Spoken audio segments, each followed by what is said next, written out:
All right, let's do this.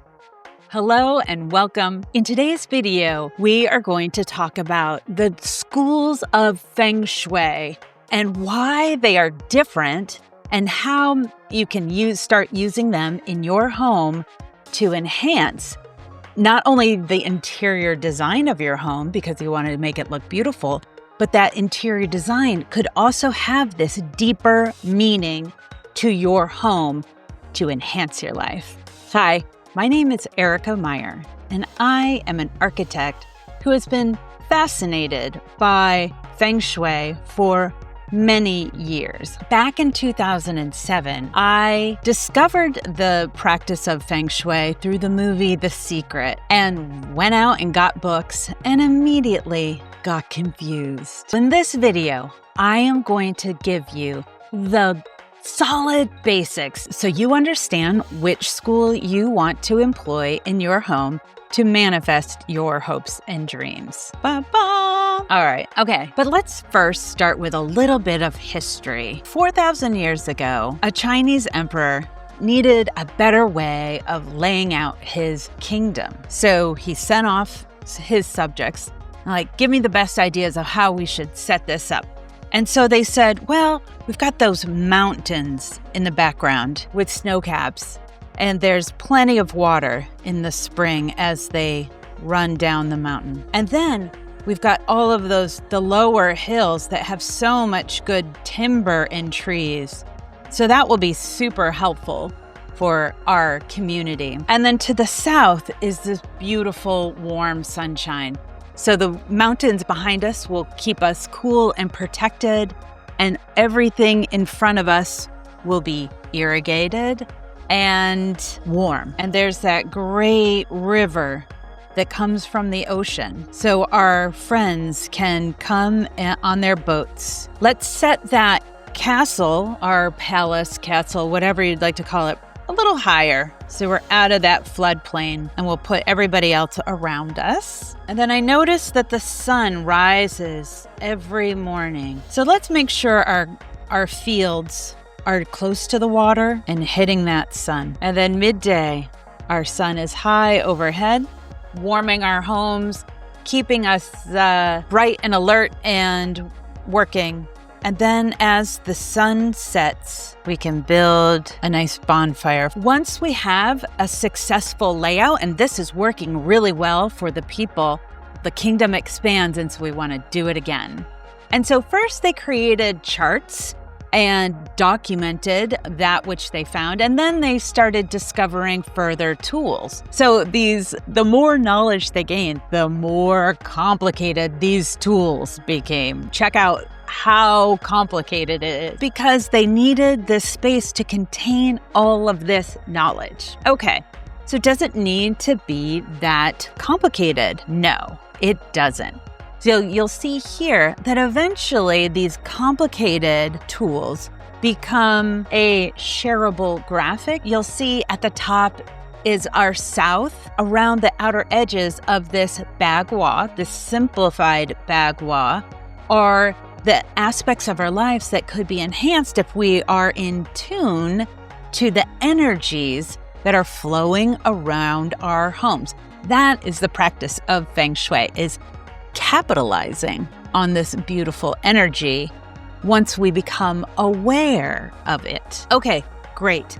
Now in the West, all right, we've got a compass here, but this compass points north. These compasses have south at the top.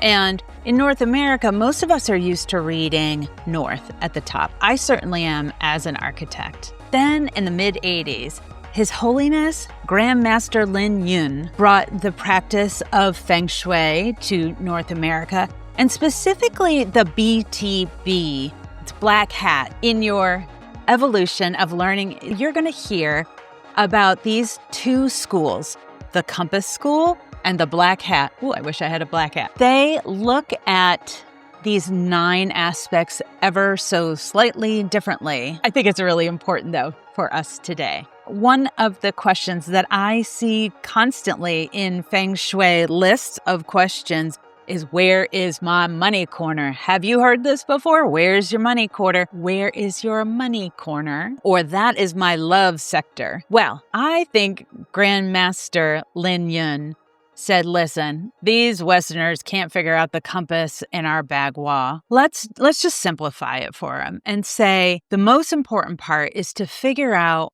where your front door is. And we're going to put that as a portal of the energy coming into your home. And so we're going to say that that is the purpose. There's also thousands of years of other philosophy that he's baked in there. But I think it's because he was placing this money corner in the far back side. That's what it does when you're placing your front door. The money corner automatically always goes to that back left side, which makes sense in keeping your money secure. But if we're all doing it, then everybody knows where your money is. It's a little too fear-based for me and ignores the sun. So what is the problem with going through the north sector of your home first? In our technology-driven world today, we need more connection to the outside. We need to be reminded to wake up with the sun and to leave these bright electronics, put them down as the sun sets. But they're so enticing. And what also Grandmaster Lin Yun also didn't know at that time in the mid-'80s is that we would have these beautiful devices called our phone that has a compass in it. That always, so you don't need to use this anymore and trying to figure this out. On your phone, you can stand right where you are and understand which direction you are facing and which part of your home you're looking at.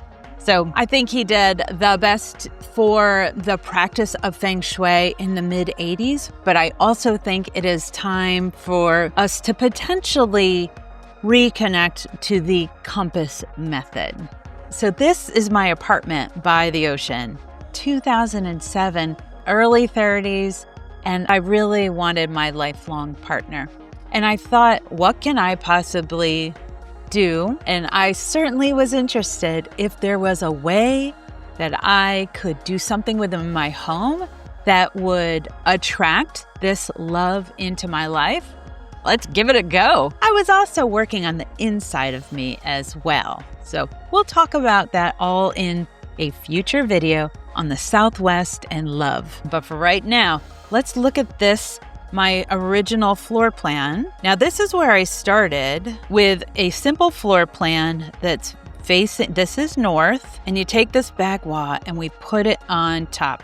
Because for all I knew, this was my front door. People are walking in here, and this is the north side of that, but that's not really north. You can see here I've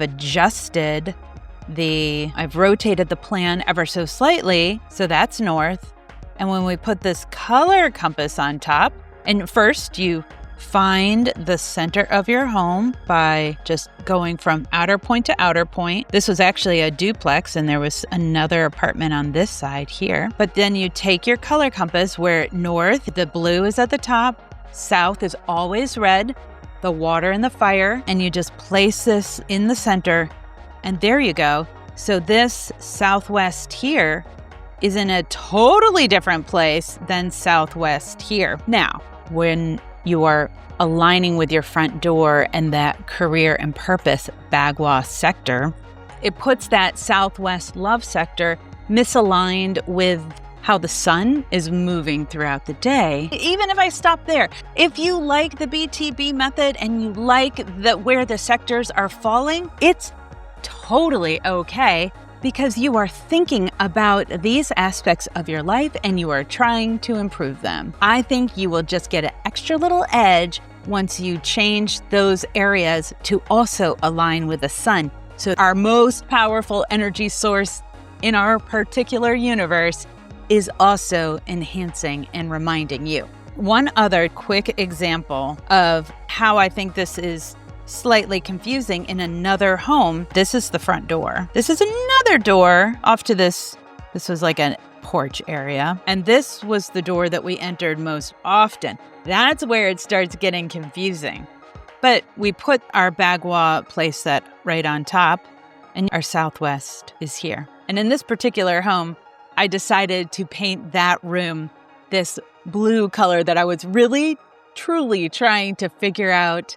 There is a particular color of the sky just after dusk that I just love. And that room in the southwest was why I painted it that color. So, okay, now, if you are intrigued, in the next video, we are going to follow Elvis around in his homes and see if he was using Feng Shui or if he could have rearranged something differently.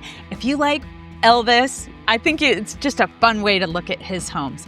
Or if you are looking for love and you want to dive right into how to start curating your home to enhance love and create a love altar, follow to that video or that video. Thanks for watching. We'll see you soon. Subscribe.